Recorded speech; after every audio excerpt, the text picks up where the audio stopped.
Welcome to Your Mac Life for Wednesday, December the 16th, year 2015, show number 1073. I'm your host, Shawn King. Hey! Hey, y'all. Thanks very much for joining me, whether you're tuned in via live or whether you're tuned in to the archive. Any way you listen to the show is fine by me. But if you are listening in live, please join us in the IRC chat room. As always, it's really easy to get into. Thanks to our friend Monty. He has set up a real simple IRC thing. You go to the website, right there below the video, you'll see we put an IRC name in there, click the button, and boom, you're in the IRC. It's really easy to do. As always, send us emails to onair@yourmaclifeshow.com. If you want to comment on anything we say during the show, you got a question, you got a statement, you got a political rant, whatever it might be, send it to me at onair@yourmaclifeshow.com. On tonight's show, we're going to talk to our good friend Jim Dalrymple of The Loop at loopinsight.com. One of the questions I'm going to ask Jim, and Jim doesn't even know I'm going to ask him this question: what would you buy Apple for the holidays? Now, Brian Monroe in the IRC chat room says, well, Apple has all the money in the world. It can get whatever it wants. But it can't. There are some things that I would like to see Apple get for Christmas. For example, and I'll give you a little hint, understanding from Wall Street. And I'll explain that during the segment with Jim. We're also going to talk in our starting point photography segment about depth of field. Now, it sounds like a kind of a complicated topic, but it's actually not. It's focus. What is in and what is out of focus in your photography, and how to change what is in and out of focus in your photography. So we'll talk about that in the starting point photography segment. Also, this is the what's it say, 16th. Wow, we're 9 days away from Christmas. Remember, we don't do a show. We never have, between Christmas and New Year's. So next week's show will be the last show of 2015. And I thought I wanted to get, those of you who've listened to me for years know that Christmas, not a great time of year for me. When I was a kid, we were poor. I had alcoholic parents, so Christmas just meant no presents and drunken fights. Not a lot of fun. So that's unfortunately carried over into my adult life, and I don't usually enjoy a lot of Christmas. I don't have anyone to be with this Christmas, so I'll be sitting at home watching basketball and football. Not bad. Now, I'll tell you that right now. It's not an awful way to spend Christmas, but, it's alone. So what I want you guys to do is send me Christmas cheer. And I want you to do it in a particular way. Actually, I want you to do it in two ways. One, subscribe to Your Mac Life. Go to the website, yourmaclifeshow.com, the left-hand side of the page. Just subscribe to Your Mac Life. That's how you can send me a Christmas present. You want to send me something for Christmas? Send me $2 a month for eternity. No. You can subscribe to Your Mac Life at $2, $5, $10, $15, whatever it is, whatever your budget can handle. And that helps me. It pays for bandwidth, it pays for lighting, it pays for computer gear, it pays for motorcycles, it pays for gas, it pays for all that kind of stuff. So please do that. That would be a big help. The other thing I want you to do, though, is grab your iPhone and just send me a little Christmas video, 5-10 seconds. Hi, I'm so-and-so, I live in so-and-so, and Merry Christmas to Shawn and everyone who listens to YML. Or, Merry Christmas, I'm so-and-so, I want to send a Christmas greeting out to my grandmother.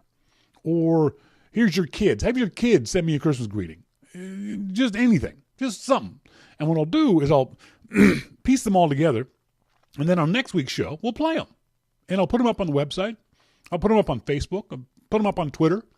So we can do that. I like this idea. I like this guy. Because I was thinking, last week, so many of you were so kind to hang out with me after the show because of the various things that are going on.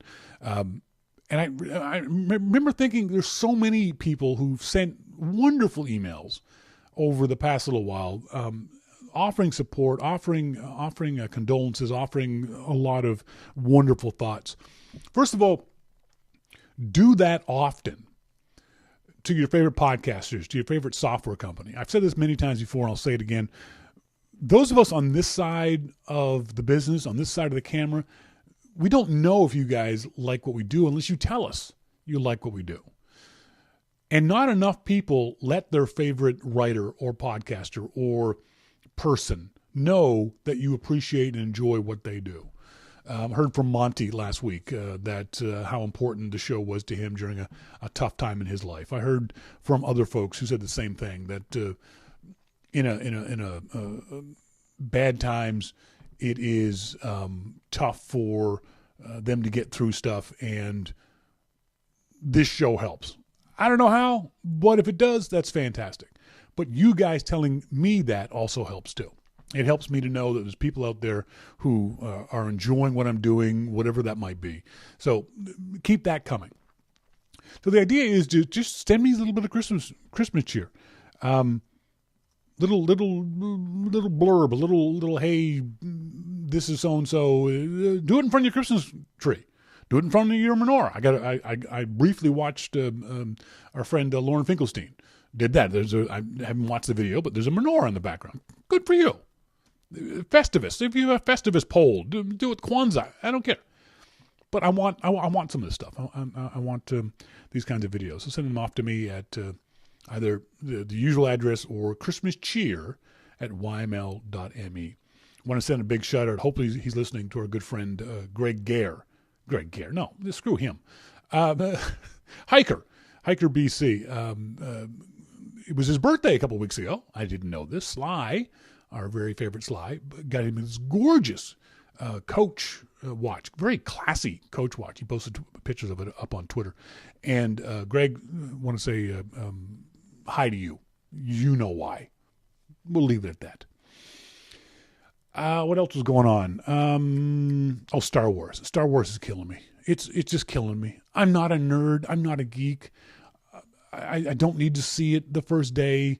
My little brothers, when we were kids, went nuts for it. I watched it once. They watched it 13 times. So I'm not the Star Wars guy. But the sheer amount of advertising, just straight up commercials for it, the sheer amount of hype, every media outlet in the world has had some sort of story with some kind of Star Wars hook on it. And some of them are just utterly ridiculous. And then the marketing aspect of it, everything is Star Wars related. I saw someone post a picture in their local grocery store, Star Wars apples. It was a bag of apples with a Star Wars promotion on it. It's like, are you kidding me? I don't remember ever seeing an apple in Star Wars. It was just unbelievable how much there is. It's way over the top. It's just so far over the top. I'm looking at this story I found on Huffington Post about how the Star Wars marketing is completely and utterly insane. This is 15 most ridiculous Star Wars merchandise. And you can actually buy a fallen at lawn ornament. Okay, that might be kind of cute. Star Wars twin bed from Pottery Barn. From Pottery Barn. Coffee Mate has limited edition Star Wars creamers. Star Wars at Walker dog costume. Star Wars knife block. I mean, come on. It's just so utterly ridiculous.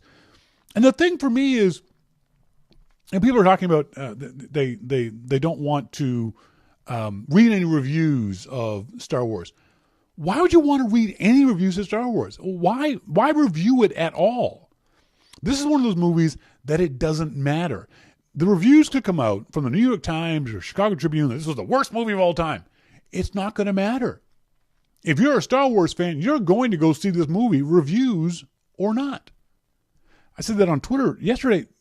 Why are they advertising this movie? They're going to spend upwards of $100 million advertising Star Wars. Why? Everyone knows about it. Is there a single person on the planet who's going, I wonder what all the Star Wars stuff is about? What about that? I haven't seen any of it. What? You're going to go see the movie. If you're a Star Wars fan, you're going to go see the movie. Whether there was a single trailer ever shown, you would see this movie. Whether there was a single advertisement on TV, you would see this movie. That $100 million is literally wasted money. It's not going to change anybody's mind. There is nobody out there who didn't want to see the Star Wars movie, who saw the trailer and went, oh, okay, now I'll see it. No. You already knew before. You knew where they were going to see it 2 years ago when they first announced it. It's not going to make a damn bit of difference. Brian Monroe says they have to make their $4 billion back. Well, one way to make it back is not spend $100 million on advertising. You know what I'm saying? There's no need for it. Disney marketing to the max. Yeah, this is the future of Star Wars. So if you're like me and don't like this, oh, heaven help us, because there's 2 more movies to go, at least. At least. I can see Disney milking this thing to death. There's going to be at least 10 more Star Wars movies out of Disney. Brian Monroe says, I agree, Shawn King. I disagree, Shawn King. Brian, got to work with me here, buddy. got to help me out. Which is it? Do you agree or do you disagree? And what do you agree or disagree with? Gotta, it's a give and take. All right? Come on. Yeah, I'll see the movie eventually. I may or may not. I won't see it in the theaters because I don't have anyone to go to the movie with. And I do not go to movies by myself. Never have, never will. If only because I see movies as being a communal experience.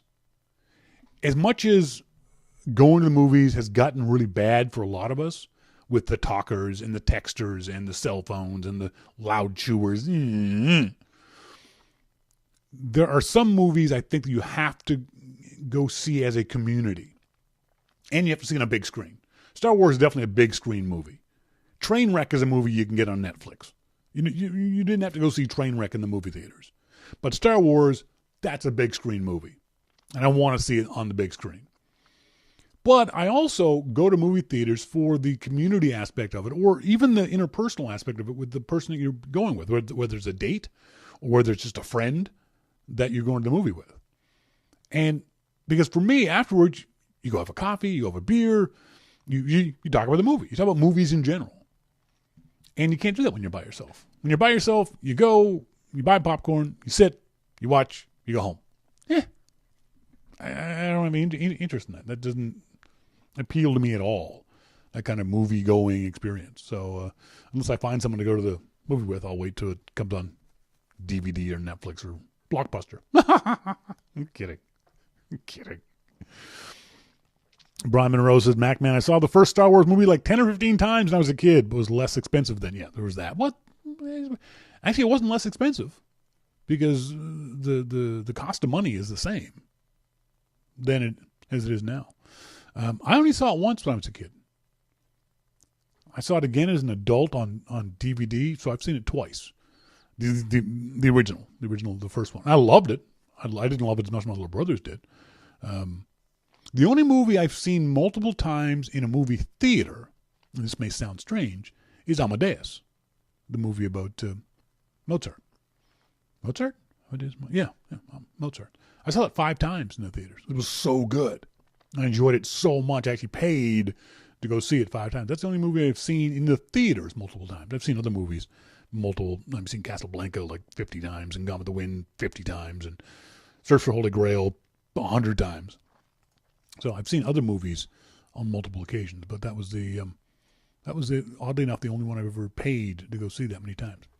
Later on in the show, we're going to be talking to our good friend Jim Dalrymple of The Loop at loopinsight.com. We're also going to have our starting point photography segment going to be about depth of field and what it is and how to create it in your photography. So please stay tuned for that and much, much more. This is your Mac Life.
Welcome back, folks. This is Your Mac Life. I am Shawn King, joining our phone from the Rose and Crown Pub, our good friend Jim Dalrymple of The Loop at loopinsight.com. Jim, how you doing? I'm doing good. How are you? Good. What beer are you drinking? Never mind. I just go to the store and get my own case of Heineken. I carry it around town in a backpack. That's right. But you're at a traditional British pub. Why are you just having a regular everyday Heineken? Why don't you have like a Harp or a Guinness or a good beer? I don't like Guinness. I know. You don't like any beer except Heineken. I know. It's so sad. So sad. We were talking on last week's show what was our worst Christmas gift ever. Do you remember the worst gift you ever got as a kid or as an adult? No, not really. I mean, I've always gotten pretty good gifts. No, good for you. Screw you, pal. Yeah, I don't think I've ever had, something terrible. Well, it brought me to the idea of thinking of what would you buy Apple as a Christmas gift? And our friend Brian Monroe said, well, Apple's got all the money in the world. They can buy whatever they want. But one thing I would buy Apple, maybe this will lead you into the discussion, is I would like to buy Apple understanding of Wall Street. I would like to buy them the ability for Wall Street to figure the company out after all of these years. You know what I mean? Yeah.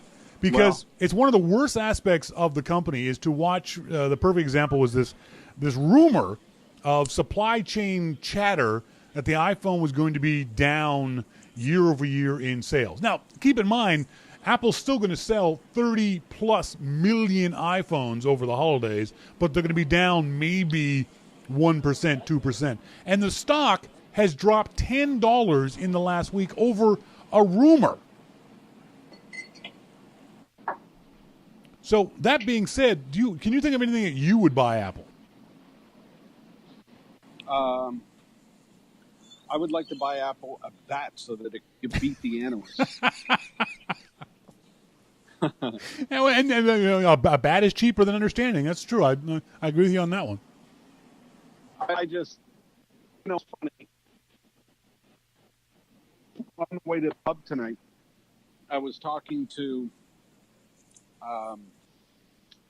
the Lyft driver was a student, an economics student. Yeah.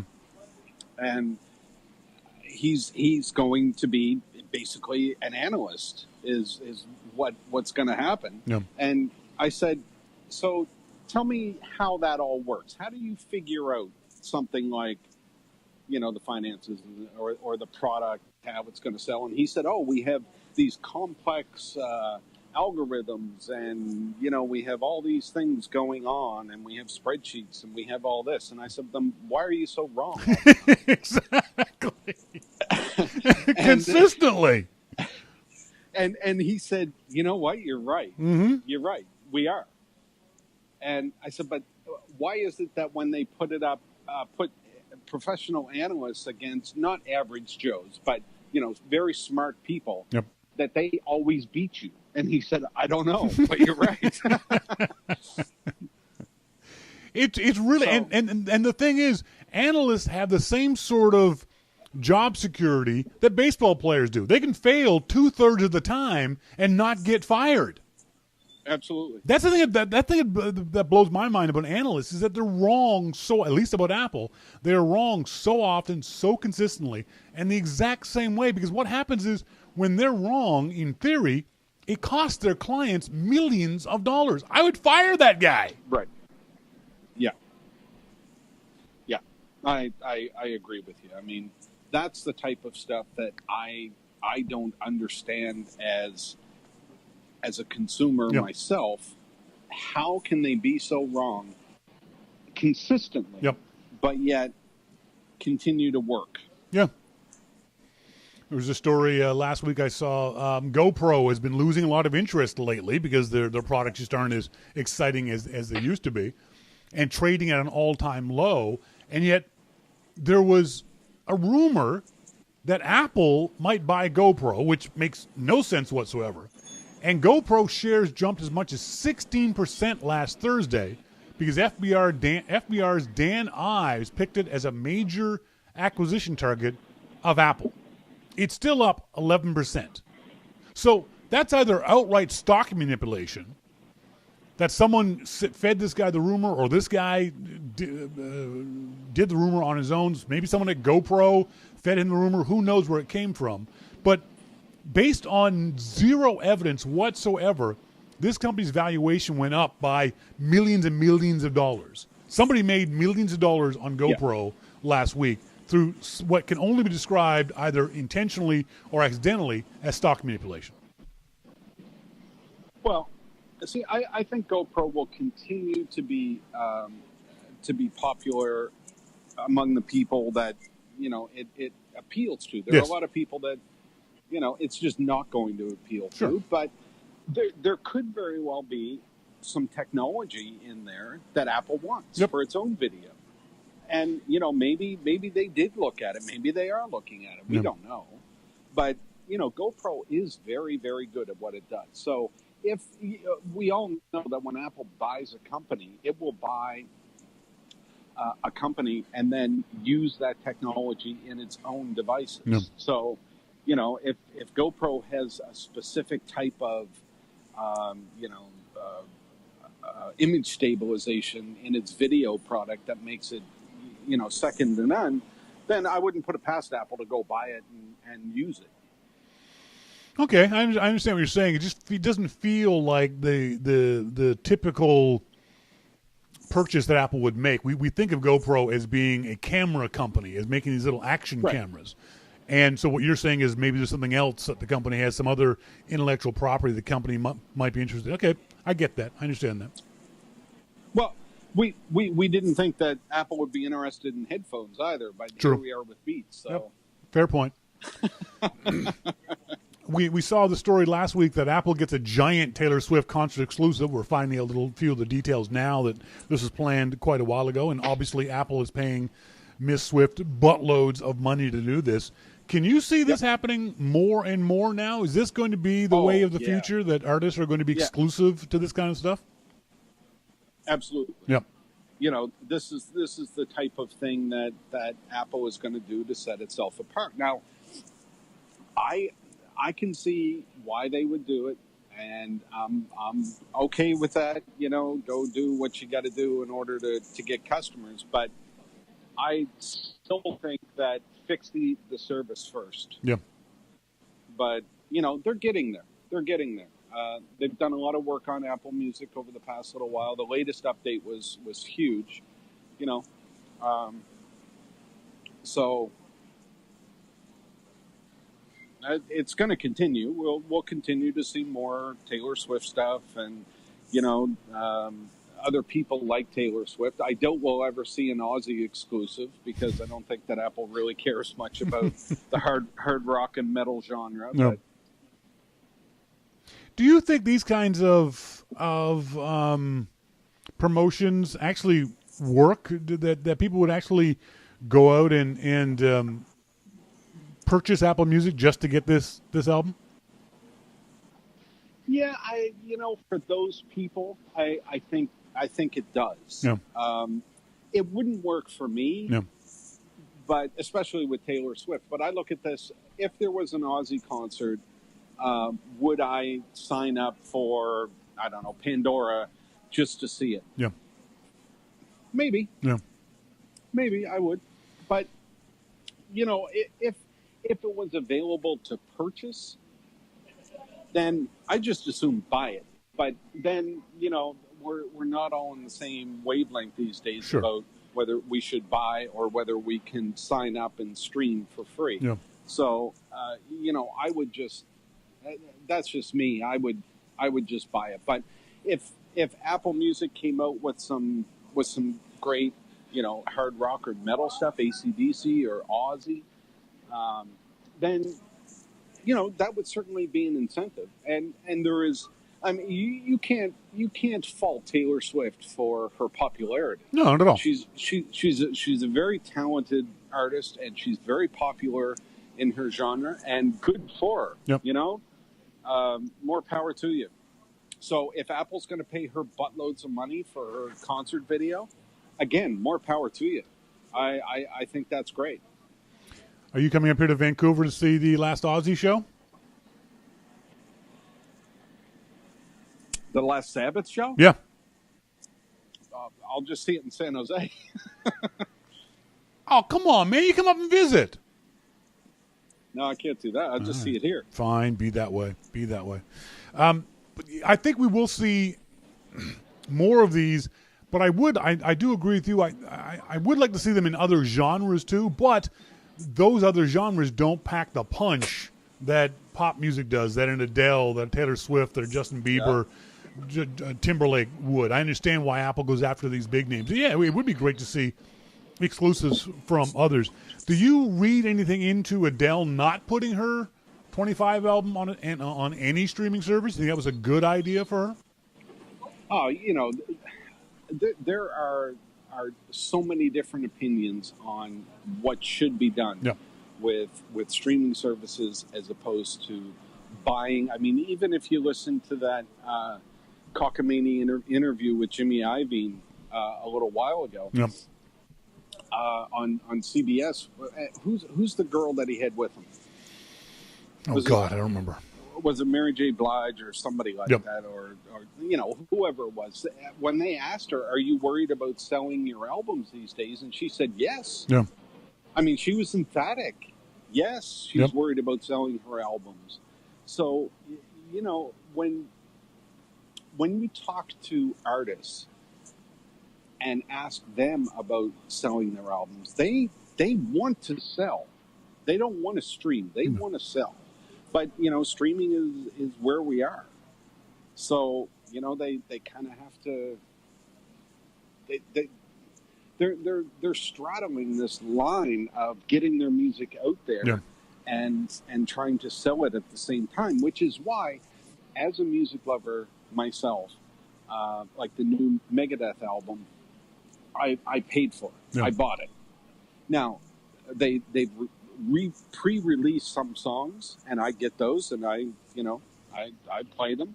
But if Ozzy releases an album or Slash releases an album, it's not going to be a question for me that I will buy that album. I will buy it because I want to support that group, that band. Mm-hmm. And I know that one way to support them is to go to the concert. One way to support them is to buy the album. Yeah. So I will buy the album. Now, there are a lot of bands, especially with older stuff, that I either already had or, I had and lost or whatever, that I have added through Apple Music. And, that's fine, too. There are some new stuff that I've listened to on, like, the Hard Rock station for Apple Music. Mm-hmm. Even last night, I had the Hard Rock station playing, and I liked a couple of songs. Now, I'll go back later, and I might buy some of that. Because, to me, I know so many of the artists that I know that buying music is the right thing to do. Yeah. So, but not everybody agrees with me there. Yeah, it's tough to. There are so many avenues and so many different ways of getting your music nowadays that one thing we as consumers, it's great in some ways and bad in other ways that you have to have 3 or 4 different services in order to be able to get everything. From an artist's point of view, they make so little money off of streaming that you can see why the megastars want to try to find ways that are guaranteeing them money. Adele not putting on streaming, Taylor Swift selling the video to Apple. We're going to see more of these big deals. I worry about the folks in other genres and at the lower level, the lower strata of getting caught in the middle, getting caught that they're not big enough to be able to do these exclusive deals, but they're also not big enough to be able to sell a whole lot of albums, and they're forced to go to streaming. But streaming costs, they make literal micro cents for every stream. I don't know if all this stuff is good for the artist. It may be good for the consumer, but it may not be good for the artist. I know artists that are in that exact position. Yeah. that are, they've been working for 20 years to try and get big. And, they will literally give their music away so that people will listen to it, because when they go on tour, they will make some money going on tour. And the hope is that when they go out on tour and people hear them, that they will make sales and merch sales at the event. Yeah. And, that's a sad way to live, and I say that to them, and they say, well, we have no choice. Yeah. And a lot of it is because today's music is so available. They have to make their music available either for free or for cheap, and hope that people will pay them to see them live. Yeah. And buy a T-shirt and buy a T-shirt. So if you go to a show and you enjoy the band, buy the CD. Yeah. Go up and buy the CD, because at that point, when you buy a CD at the merch table at a show, and I say merch table because these guys are small, where they play clubs and stuff, right? So they have merch tables set up. They get the money for that. That's right. Theirs. Yep. Now, if you go to iTunes and buy it, it's theirs minus what a cut, and, minus if they have a label, and minus all this other stuff. Yep. But if you go to the merch table and buy a T-shirt and buy a CD, that's why they stand out there. Yep. They stand out there hoping that you will come up and buy their stuff, not because it's, way overpriced. Now, I know for a fact that they put a lot of money into it before their tour to make the CDs. They stand out there to sing for you, to talk to you. That's their source of income. Yeah. They don't have a job. They're going to go back and, they're making $200,000 a year, and they're just selling CDs on the side night. This is it. So if you see these guys and you enjoyed the show, buy a CD. It's ironic that the smaller... No big deal. Sorry, it's ironic that the smaller the group, Sorry? It's ironic that the smaller... It's ironic that the smaller the group, the more of that money that you give the group goes directly to the group. If it's just a small band or a small club and you spend $20 in a CD, they're probably making $10, $12 off that CD directly. Whereas Taylor Swift, if you buy her CD, she's probably making $1 off it, because her cut gets cut so many different ways, but she makes more money because she's going to sell 1 million of them. So, yeah, I'm with you. Whenever I can afford it, whenever I go to a band, and I haven't been to a band in a lot of years. I was actually, a few months ago, went to go see a Biff Naked concert here in Vancouver. I've been a Biff Naked fan since I was in college, and she was selling her T-shirts and that kind of stuff. And if they had ones that would fit me, I would have been more than happy to spend $25 on a Biff Naked T-shirt, because I know she's getting the vast majority of that money, as opposed to buying it on some label's website, and I know she'd get $2 off of it, if anything at all. So yeah, the closer the band is to not being huge, the more money that you can put into their pocket. Right. Speaking right. And that's important. Speaking of putting money in their pocket, this has got to be one of the weirdest stories we saw all last week. Walmart Pay. The fact that Walmart is now bringing out their own payment service that's quite close. Going to be brilliant. It's going to be brilliant. It's going to work so well, so well. It's going to take the world by storm. Walmart Pay. Yeah. I think you're being sarcastic. I could be, but maybe it's not going to take the world by storm. I don't know. I can't tell. The thing that blows my mind about this is that Walmart is one of the folks that are involved in this whole MCX currency kind of thing. Doesn't this put a knife in the heart of currency? Well, wasn't there already a knife in the heart of currency? True, yeah. Yeah, it's just everybody wants they're extra pennies. Yeah. And, Walmart, I think, realized that currency wasn't going anywhere and came out with Walmart Pay because, why not? But I don't think that that's going to work either. I mean, they'll have some people that shop at Walmart all the time, but I think the big thing about the pay scheme is that when you can walk into any retailer and use your iPhone, then that's a plus, and you don't necessarily need Walmart Pay in order to do it, because if you have Walmart Pay, then why wouldn't you have some other type of pay and then another type of pay? No, you just want one pay. Yeah. And that will be Apple Pay.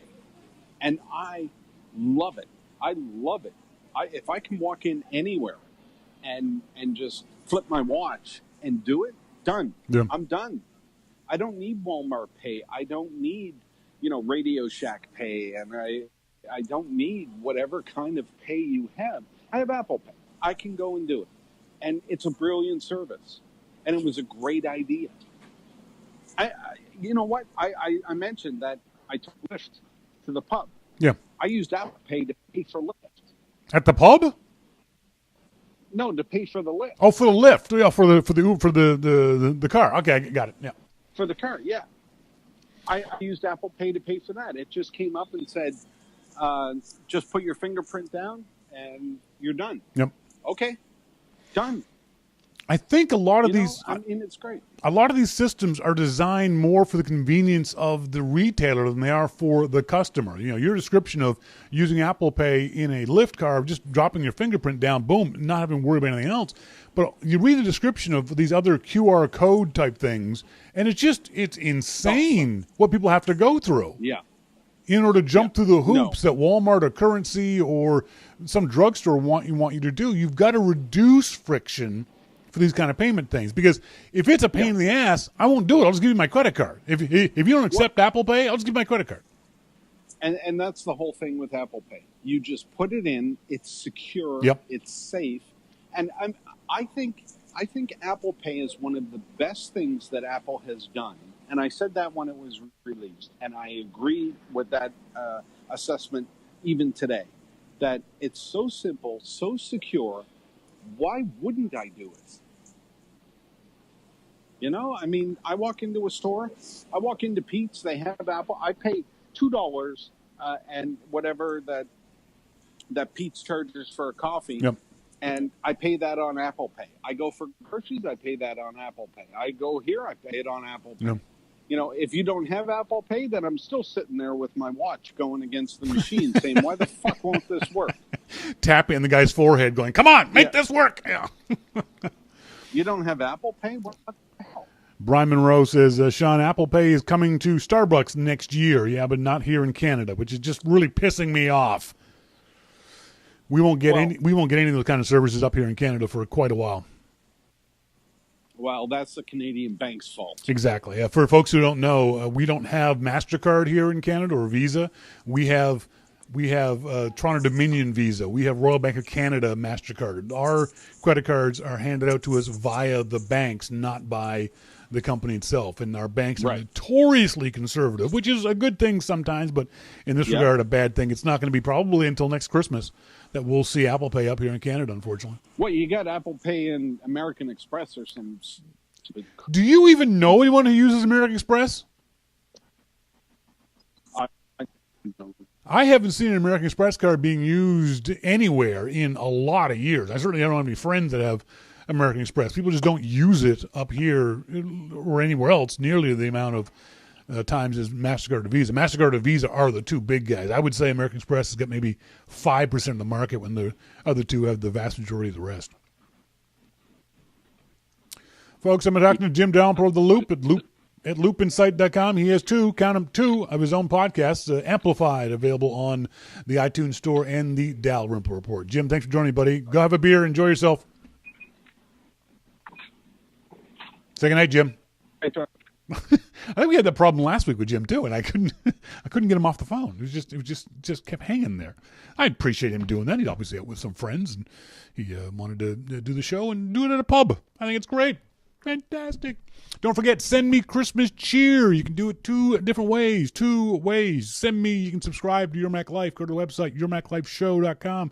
Right there on the right-hand side, you can subscribe to Your Mac Life for $2, $5, $10, $15 a month, whatever it might be. That's Christmas cheer. That's giving me a Christmas gift. I didn't get anything for you. I'm sorry. I forgot this year. But if you want to subscribe to Your Mac Life, I would appreciate it if you did that. Also, please, this could be a lot of fun. Send me a Christmas cheer video. It's easy. Just grab your iPhone, use your FaceTime camera on your laptop or desktop. Just say, "Hi, my name is so and so. I live here. Merry Christmas to everyone at YML." That's it. That's all you gotta do. You grab your cat. Have your cat in the video. Grab your kids. Make your kids do it. The wife, the husband, whatever. Complete strangers in the street. I don't care. I want Christmas cheer. I want you guys to send me Christmas cheer. Help! I need you guys' help to be more cheery this Christmas time. Speaking of that, the 10 very best smells of the holidays. Scientists have often said that our sense of smell triggers more memories than any one of our other senses, which I think is really interesting. I don't know if that's true. I don't know if it's universally true, but for a lot of people, it is true. So tell me if these smells bring back, hopefully, good memories of the holidays for you. Number 10 was hot chocolate. Now, maybe because I'm Canadian, not so much with hot chocolate, because we drink hot chocolate from like June to April. Hot chocolate to me wasn't a Christmas thing. Hot chocolate was, to me, a coming home from school thing. That's what you got, in the cold, dark winters of Nova Scotia. When you came home, you got a little mug of hot chocolate. I never had homemade hot chocolate. It was always the packaged stuff. Mom would heat up some water and then tear off the package and pour it in, a couple marshmallows, boom, done. Never had the syrup. Never liked the syrup because I'll settle to the bottom. So to me, hot chocolate isn't a Christmas smell, but I still remember the smell of hot chocolate. Sugar cookies. Same with sugar cookies. My stepmother was an amazing baker, but she made cookies all year round. So sugar cookies, while they seem to maybe be a Christmas kind of smell for a lot of folks, for me, no. Sherry points out gingerbread. Gingerbread definitely is a Christmas smell for me. We only ever had gingerbread cookies at Christmas time. So those are definitely a smell that evoke Christmas for me. Same with some people will say, the smell of pine trees. I lived on a farm in Nova Scotia. We were surrounded by pine trees. We smelled pine trees every time the wind blew. So pine trees weren't one of those Christmas smells for me either. A fire. Again, no, because our farmhouse in Nova Scotia was heated with wood.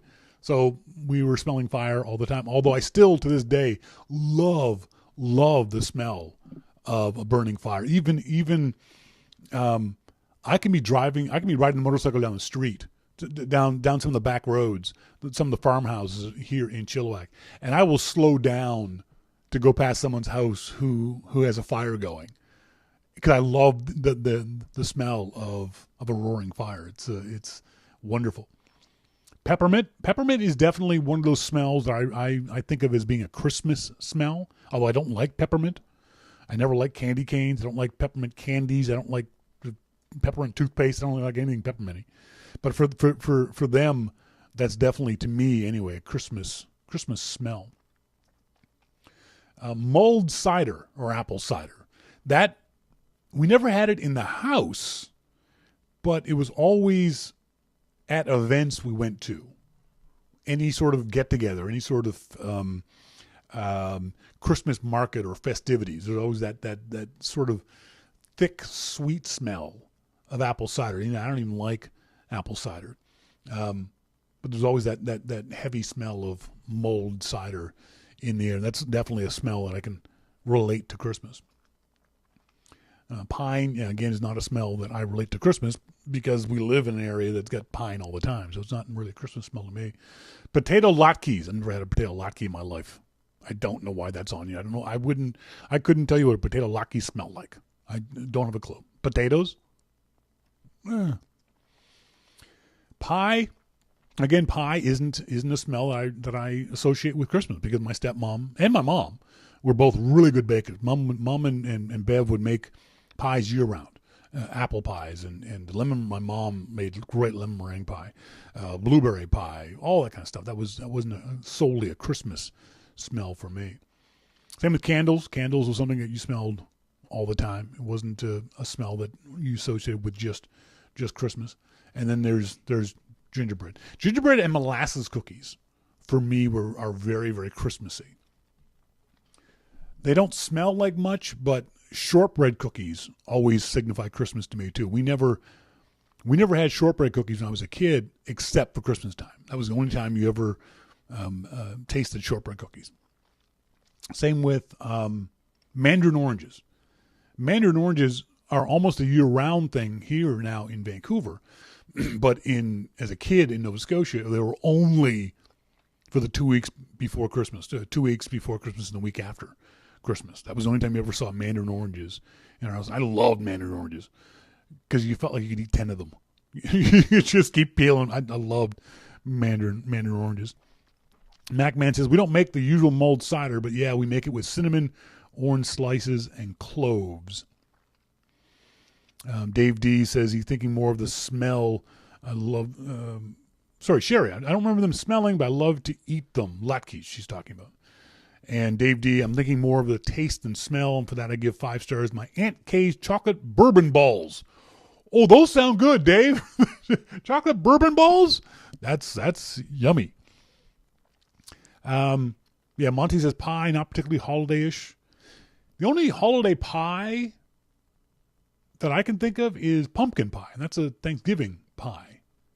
I don't think of pies as being a Christmas kind of thing. It was again a year-round thing for us. Trying to remember what other kind of foods we all often had mixed nuts around the house. My mom would put up bowls of those mixed nuts, and I would drive her crazy because I would poke them and eat all the cashews because I don't like any nuts except cashews. So I would sit there for like hours just stirring up the bowl of mixed nuts trying to get the cashews. And my mom was mad at me for 2 reasons. Obviously, one, I keep sticking my finger in the mixed nuts, which is kind of disgusting. And 2, she liked cashews too. So if she didn't get to them before I did, I would have eaten all the cashews. What Dave D? Anyone like fruitcake? Ducks? No one likes fruitcake. No one. You can date fruitcakes, but you don't eat fruitcake. Fruitcake's awful. Anybody else? What other Christmas smells do you remember from either childhood or now? I think that's, man, food-wise, that would be the biggest one for me would be, as Sherry said, gingerbread. That was definitely a Christmas smell for me. You knew 'tis the season when you were able to come home from school and Mom was making gingerbread or molasses cookies. Next up in our starting point photography segment, I did a video on the website about aperture, what it is, and why it does what it does. And real quick, aperture is the size of the opening of your lens. And every camera has an aperture. Your iPhone has an aperture. Your DSLR point and shoot, they all have aperture. And it's that hole, you can see it when you take a picture, that opens and closes. That controls the amount of light coming into your sensor, into your camera. And again, that's true for every single camera out there. So what you do is on DSLRs, the big fancy ones, on a lot of point and shoots, and I got to assume, I don't know, some Android cameras, you can manipulate the aperture. You can choose what it is. And in the video, I was talking about aperture from the point of view of light. Remember, when you take pictures, you don't take pictures of dark, you take pictures of light. And this time of year, when it gets dark much sooner during the day, when you're indoors a lot more, when you're in low light conditions, like around a Christmas tree or candles, you want to open up your aperture as much as it can in order to capture as much light as you possibly can. But doing that also does something else to your photographs, and that's this thing called depth of field. It's an odd term, but it generally means how much and what part of your image is in focus. When we take pictures, we often will focus on something in the foreground and make sure that that thing is in focus. So you're taking a picture of a person's face, you want their face in focus, and you don't care about the background. Okay?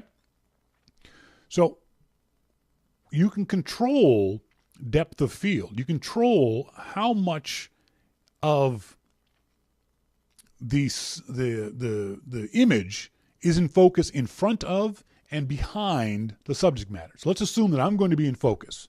I can choose how much from where you see my hand to all the way back to the flag is in focus by manipulating the aperture. Oddly enough, the wider open the aperture, the less that's going to be in focus. The smaller the aperture, the more is going to be in focus. I'll show you an example of that. This is a shot that is shot with a very, very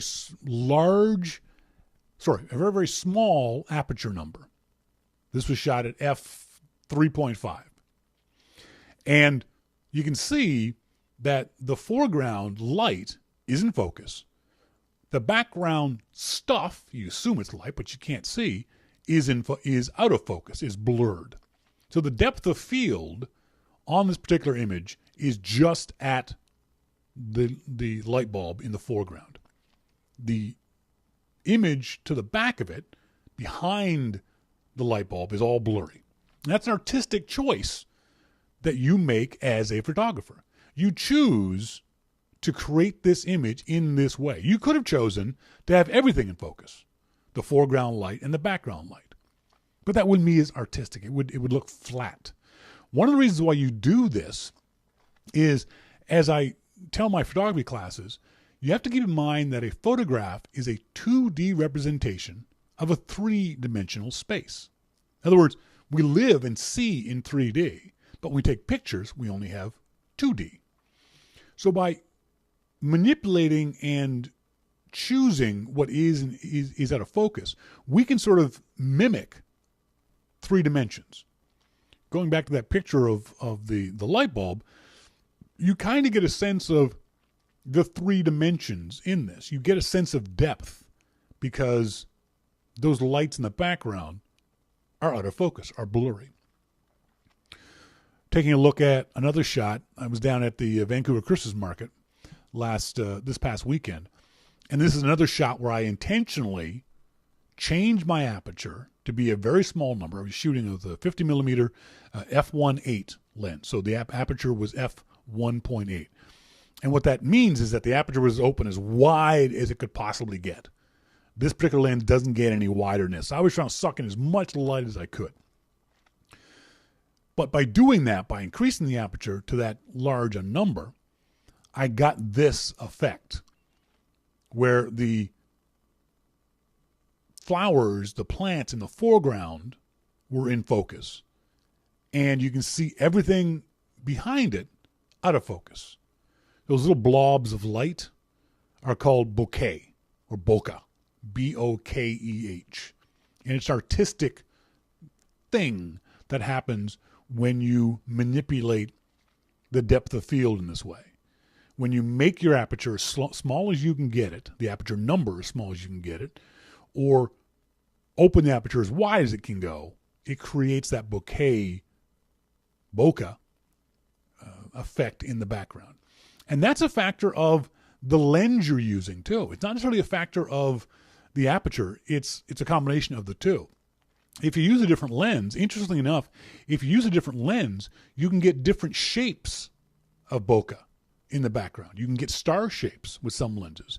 This lens has got, I think it's 6 lens elements in it. 6, I can't remember what the word is, but you know when you see sheaves. When blades. Thank you, MacMan, blades. This particular lens has 6 blades that open and close. So my images will have 6 sides on the bokeh. If you have a 7, 9, 8, whatever it might be, those are more expensive lenses. And then finally, here's this shot, and this is an easy shot. Everyone can take this shot at Christmas time. It's simple. You just get up real close to your Christmas tree, and you simply focus on one of the bulbs, manipulate your aperture if you can to have a very small number, 1.8, 3, whatever it might be, and automatically the background will get blurry like this. And you get this nice kind of fun, artistic look to the shot. Dave D says in the IRC chat room, Shawn, I found that the autofocus was much easier to fool at low f-stops, resulting in crappy images. That's true. I think depends on the camera and the lenses, which is why you've got to really pay attention to what's going on. If you're using autofocus and you're having this problem, you can switch to manual focus real quick, or just pay attention to what the camera wants to focus on. What'll happen sometimes is if you're on, especially if you're on automatic mode, you half press the shutter, and you'll see the focus points on your viewfinder jumping around. It doesn't seem like it can capture anything. So what you want to do is you want to go to aperture priority mode or another priority mode. Focus on the thing you want. For example, the bulbs on the Christmas tree. I focus on the bulbs, and then I literally half press to lock in focus. I just moved. I just moved my body a little bit. I had it focused dead center, and then I just slid over that way. By half pressing and not taking my finger off the button, it would stay in focus no matter what I did. So then I I did what this thing called recompose. Half press, focused, recompose, moved my body a little bit to get the bulb I wanted off center, and then took the picture. So if that's the problem, Dave, give that a try. MacMan says, not really shallow depth of field. What did you see Shawn talking about? Okay. MacMan, this is an interesting shot that you say. Hang on a second. Let me put this up here for the audience to see your shot. It's an interesting shot because of, hang on a second. Let me see if I can't pull this up. Make it bigger. So there's MacMan's shot of Christmas tree. It's kind of interesting if because of the lighting in there. This is obviously taken with the lights in the room. There's no flash in here.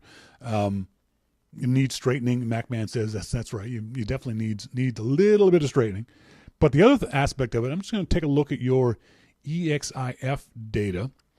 He shot with a Nikon D90, shot at f3.5, which is perfect. Wide angle, ISO 800, 1/10 of a second. That's what I was looking for. That's why it looks a little bit blurry, MacMan. When I zoomed in on it, you could see that it's not very sharp because you can't hold your camera still for 1/10 of a second. You think you can, but in fact you can't. And this is not a knock on you. I'm just pointing this out to the audience. But it does say flash auto fired, which is interesting. I wasn't expecting that the flash went on. That was on a tripod. Okay, so you were shooting it on a tripod. That didn't say that in the EXIF data. Yeah, I like the way the light is coming off the tree. The only thing I would say, MacMan, have you tried messing around with the white balance on this? Because that might be kind of interesting. I think this was probably auto white balanced. Mess around with the white balance and see if you can't get other. Yes, I'm looking at it. Your exposure mode and your white balance are both done at auto. Mess around with white balance. See if there is a white balance change that you can make to make the shot a little bit less red and more. You had my SB600 dialed way back with a diffuser on it. Oh, okay. So you know what the hell you're doing. I'm not talking to you anymore. Go away. You're talking about SB600 with a diffuser. Yeah, you know what you're doing. You got the shot you wanted. If you have any questions about photography, if you have any questions about aperture or depth of field, that kind of stuff, I'm always happy to answer any questions. As always, send me emails to onair@yourmaclifeshow.com, to Shawn@yourmaclifeshow.com, or to Shawn@startingpointphotography.com. You guys know I've said it for many, many years. I love helping folks figure this stuff out, so I'd be more than happy to help you if you have any other questions about your shots. Got an email from a listener considering purchasing the new Apple TV for a friend. Aw, isn't that nice of you? He'll only ever watch Netflix, other media streams on it, though. Is it still worth it? No, not at all. Don't. You're wasting your money. The Apple TV is really cool if you use all of it. But there's no point when you can buy a Roku box for half the price, if not more, than an Apple TV, and watch media streams or Netflix. Buy an old Apple TV. I'm sure you can find them on eBay or Craigslist, whatever else, to get a third generation, maybe even a second generation. Whatever generation Netflix came out on, get that one. If Brian Monroe says, but you do not get Periscope and 400 new apps a week. No, but if you listen, Brian, he said he'll only ever watch Netflix.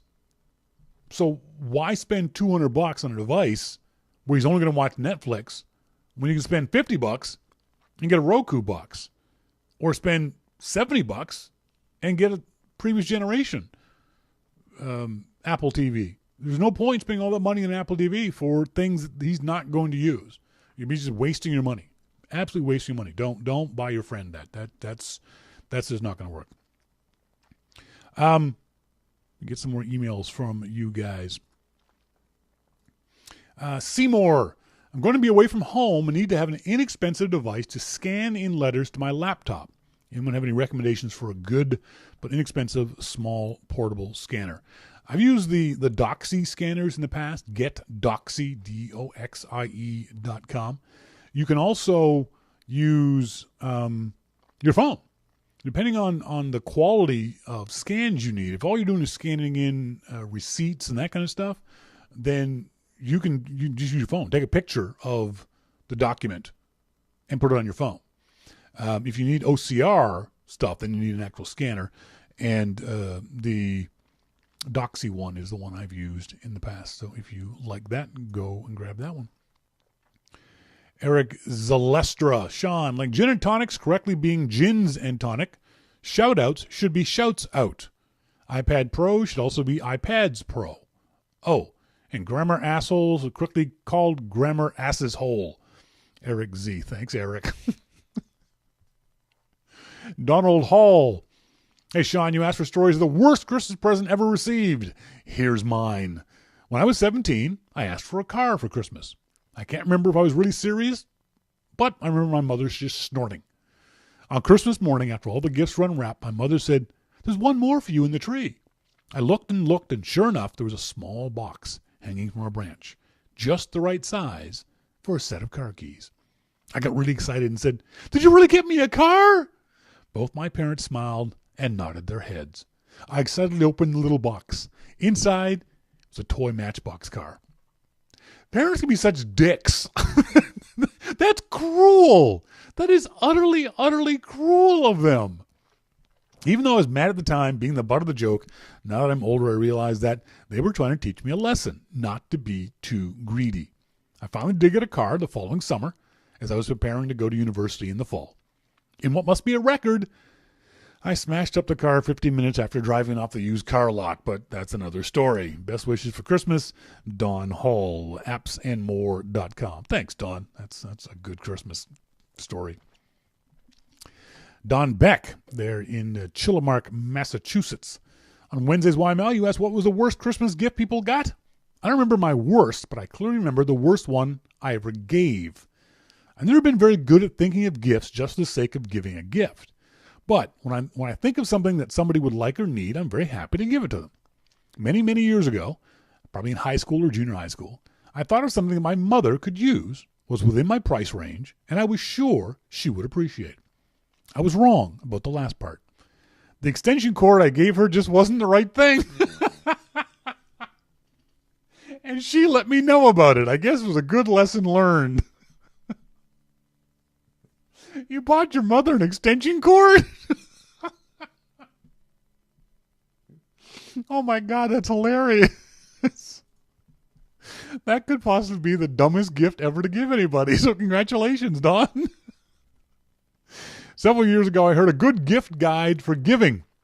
Men like things you can plug in, and women like things you can put on. Happy holiday season, Don Beck. I don't know if that's wrong. Men like things you can plug in, and women like things you can put on. That's probably not a bad way of looking at it. Although, as we talk about it every single year, guys, don't buy your wife, girlfriend, significant other anything that makes her feel differently than the way you intended. In other words, don't buy her a gym membership. She'll take it the wrong way. Okay? Don't buy her deodorant. She'll take it the wrong way. Don't buy her lingerie, because, guys, we can't shop for lingerie. All right? We just don't. What you do, if you would like to buy your significant other lingerie, go to the lingerie store with them, have them show you 2 or 3 or 4 things they like, then you come back later and get that thing. Because I guarantee you, what you want to see her in lingerie-wise is not what she wants to be seen in lingerie-wise. Especially after a certain age, okay? Just don't do it. Macman says, I buy them what they ask for. Exactly. And don't do it the week before Christmas.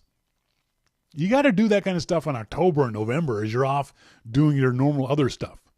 One hint, guys, if you don't know, go to their dresser or bureau, find out what perfume they use is. Because you can never go wrong buying them a big old bucket of their favorite perfume. That's always a good plan.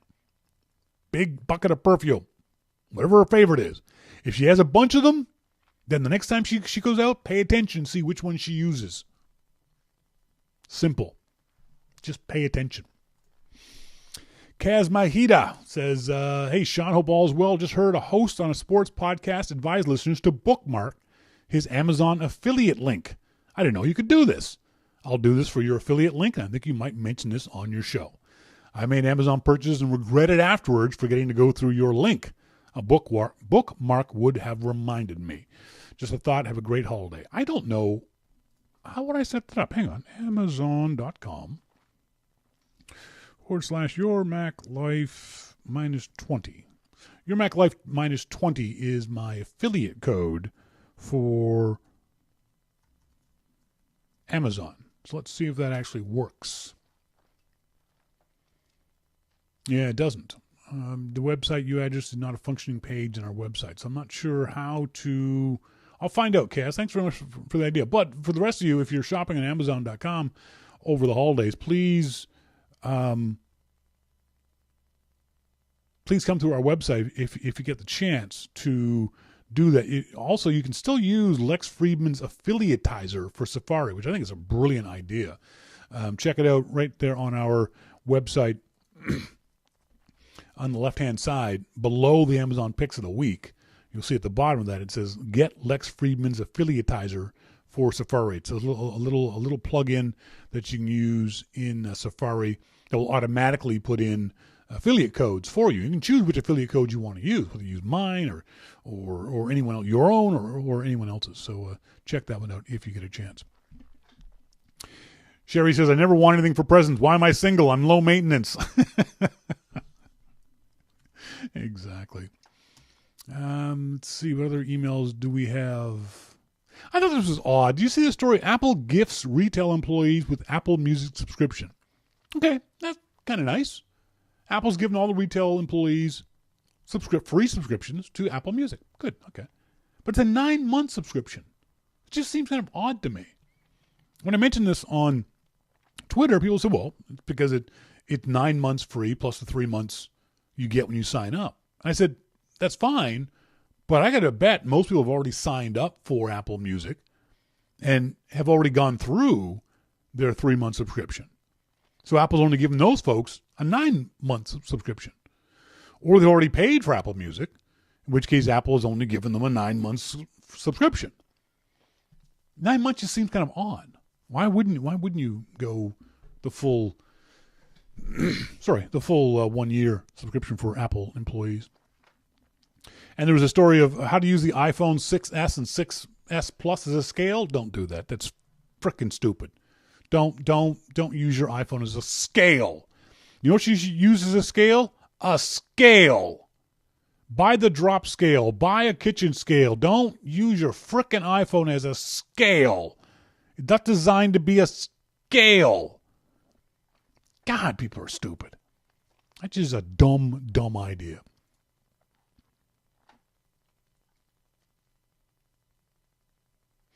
Got a Monty says maybe Apple knows something about the 9-month time frame with regards to Apple Music. What are you saying there, Monty? Are you saying that in 9 months something is going to happen to Apple Music? Like it's going to go in the toilet or something? Oof.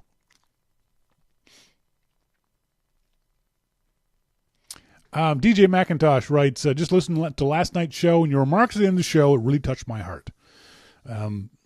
Finding your Mac life again after my divorce gave me something to look forward to. I haven't been available on Wednesday nights lately to join live chat, but I will be joining again soon. You mentioned that Kim is no longer participating in the show, and of course I remember back to the days of Jay and Lisa. An idea came to me, how about auditioning new hosts or have some of the regulars be guest hosts with you? Just a thought, DJ McIntosh. Thanks, DJ. I appreciate that. I don't like the idea of a remote host. I know other shows do it, but I in my mind, it's never been as good as when I can sit across from the person and look them in the eye. I've tried it before, and it just doesn't work for me personally. So, good idea. But Sherry says, all guest hosts, you allow swearing, right? Do you remember Kim? She swore like a sailor.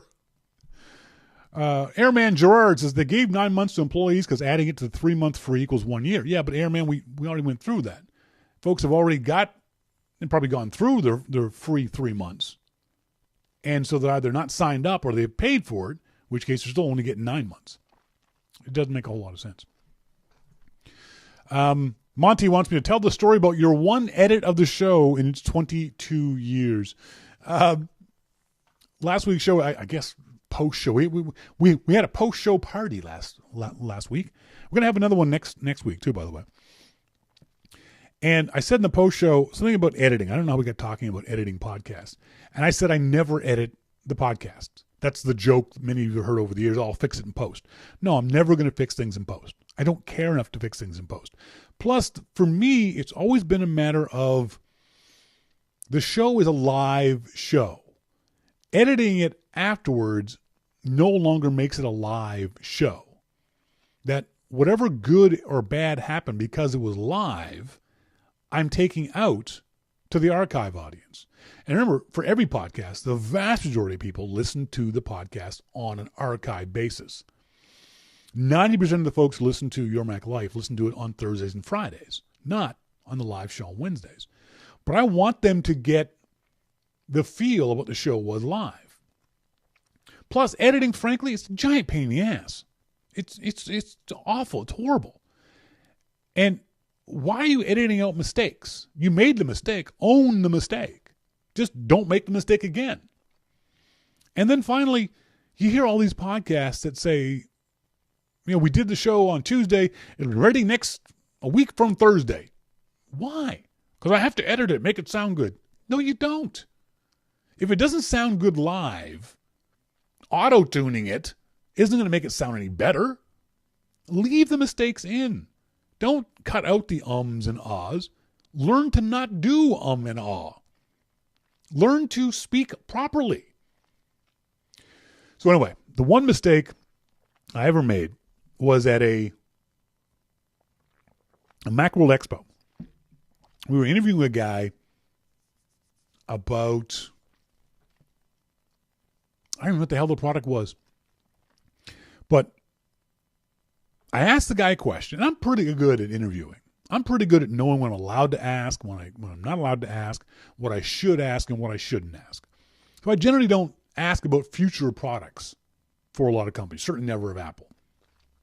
Because you know Apple's not going to talk about them. So why put the person in the position of saying, sorry, I can't talk about that? It's just a waste of time. So this guy was on stage with me, and I asked him a question, and he said something that made me lead into a question about a future product. I think he sort of hinted at it in such a way that I thought it would be okay to ask about it. So I asked about the future product. He said, oh yeah, we're doing this in a future product. And I saw the handler was in the front row, and the handler went, and her eyes got really, really big. And she made her way to the stage, and he leans down to listen to her. Now, this is live. This is live in front of a couple hundred people at a Macworld Expo. This is live to the internet. And obviously we're recording it too. And he goes, what? I could hear him say to her, what? And she's whispering in his ear. And he was, shit. He comes back to me. I hold the microphone down. And he whispers in my ear. And what he said to me was, that product hasn't been announced yet. No one knows about it. And I just spilled the beans. How do we fix this? I said, well, we can't fix it live, dude. But, I can edit it. For a guy who was a nice guy, he gave me a really good interview. And I said, I don't want to get you in trouble, so I'll fix it in post. And sure enough, that's what we did. That was the only time I've ever gone into a show, a live show, after it was recorded and cut out that little snippet of information. I didn't want the guy to get fired or get in trouble.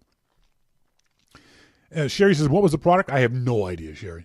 It was so many years ago. I've done so many interviews. I don't remember the vast majority of them. I just remember the guy not wanting to get in trouble. I'm trying to remember. I know it was in the very early years of us being on stage at Macworld Expo because it was really, really cool at the time. And it was during the time, so it was before 2001 because I remember having the crew with us. We had like 6 people working in the back doing all this kind of stuff. So that would have been 1990, I want to say 99, but I don't know. I don't remember the exact product. So yeah, that's the only time I've ever edited the show. And I don't want to edit the show. It takes too much work. It's not going to make it that much better. And you as an audience probably wouldn't even notice if those bits of ums and ahs were taken out. And that's why I can get the show posted the same night that we do it. When it's just the audio, back in the days when we were doing just audio, Jay and I were proud of the fact we get the show posted up inside of half an hour. We get it uploaded. We can get it, we'll edit the beginnings and end bits, get the website changed, get it turned into an MP3 and uploaded inside of half an hour, and we were off to the pub. Gone. Just like that. And I still try to do that. I still try to get it done as fast as I can because the audience wants to hear it, and I want to get it off my plate as soon as possible. So that was the one and only time I've ever edited a Your Mac Live episode. I can't see myself ever doing it again. Because there's just even the awful interviews I've never edited, and I've done, I think I'm a pretty good interviewer, but I've done some truly awful interviews. The worst one had to be in the very early days of the show. The G4 Cube had just been announced, and Apple had a guy in there. They used to do these features on people. And they did a feature on the actor Kevin Kline. He was the guy from Fish Called Wanda, won an Academy Award for that. His brother is a private detective in San Francisco, which is kind of cool. Because San Francisco is Dashiell Hammett and Maltese Falcon, and it's just a cool thing to have that job in San Francisco. And So they had him on Apple's website, and he was the first guy to buy a cube. And so Apple interviewed him, well, how he used the cube for his PI work, and I thought it was kind of cool. So I emailed the guy, and I said, could you be on the show to talk about the cube, talk about the idea that you're a PI in San Francisco, which is really kind of cool. And I said, we're not going to talk about your brother. I think his name was David Klein. I don't remember. He said, yes. So we get him on the show. And this was in the days when we had the control room out in White Rock. So I was a traditional radio or recording studio setup. I was in the recording area, and the engineers were in the behind the glass wall. So they're talking in my ear, and they say, okay, we've got Mr. Klein on the phone. I push the button. Now, folks, we've got Mr. Klein, first person to buy a G4 Cube and private detective in San Francisco. Mr. Klein, how are you? Fine, Shawn. So, no, not Kevin Klein. Kevin Klein is his brother. So, I'm talking to this guy and introducing him, mention his website. I said, so, Mr. Klein, what's it like to be a private investigator in San Francisco? It's fine. So what made you decide to buy the G4 Cube? It was a good computer. Could you tell us how you use the G4 Cube? Like everybody else. Oh my God. This guy was completely monosyllabic. I could not get more than 3-word answers out of this guy for the entire interview. He was awful as an interview subject. It was like pulling teeth with this guy. Could not get a good answer out of him no matter how much I asked. And so whenever I wanted to know how much more time he had in an interview, I'd look at the guys in control. We did interviews that were about 7 to 12 minutes in length. And I felt like this had gone on for quite a while. So I tapped my wrist. That's the signal for the control room guys to let me know how much time there is left in the interview. And they would tell me in my ear, 2 minutes, 1 minute, wrap it up, whatever it might be.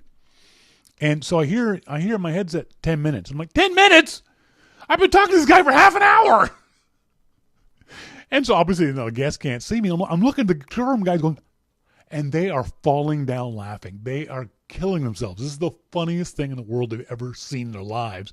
Watching me just agonizing over this interview, just trying to pull something out of the most boring human being in the world. This guy was awful. He was terrible. So eventually, I hear the 1 minute warning in my ears, and then 30 seconds later, I get the wrap-up thing. I'm like, oh, God, thank God this interview is going to be over. Folks, we've been talking to so-and-so Klein, San Francisco, PI, G4 Cube. Thanks very much for joining us. I really appreciate it. You're welcome. And off he goes. And at that moment, I hear the music come up, and I take my headset off, and I went, holy shit, that was the most boring interview I've ever had. That guy was awful. I hadn't hung the phone up yet. And Mr. Klein says, thanks for the interview, Shawn. And the control room guys have disappeared because I've fallen on the floor laughing.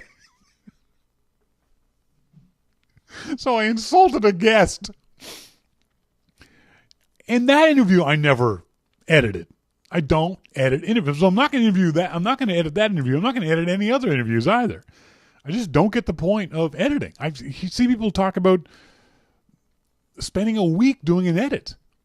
You see folks like Chuck Joyner. Chuck Joyner will go to an event and post video of it a month later. Dude, no one cares anymore. If it takes you a month to edit the video, no one gives a rat's ass. When Jay and I were doing video at a Macworld Expo, Jay would get pissed if he couldn't do it that night. He would be upset if he had to wait till the next morning to edit the video. Every video we ever did, every show we ever did was up inside of 12 hours because it's news. People want the news in a newsworthy fashion. Spending a week to edit something? No, especially for this kind of stuff. This isn't NPR. This isn't CBS. We're just a bunch of mooks talking into microphones. Don't work so hard at your interviews. Learn how to be a better podcaster, and then you don't got to worry about editing. I don't know why I got off on that rant. Monty, it's your fault. Folks, that's it for tonight's show. I want to say thanks very much. I've got Lauren Finkelstein, David Dykestall, who else? Someone else, Rob Moore. Got other folks who are sending us in videos. Remember, send me Christmas cheer. Either subscribe to Your Mac Life, or actually do both. Subscribe to Your Mac Life for $2, $5, $10, $15 a month. And take your iPhone, shoot me a little video, send me the video, Christmas cheer. That's what I want. This is what I want from Christmas. I want Christmas cheer. Next week will be the last show of 2015. We'll play the video then. We'll also post it up on Facebook and in other places. So hopefully you'll all be excited about that. I am. I'm going to get kind of excited at the thought that all these people I haven't heard from or seen or heard their voices are going to send me Christmas cheer. This is going to help me get through the awful holidays. So please do that. So until next week, until our final show of 2015, as always, I've been Shawn King, and you've been listening to Your Mac Life. See ya!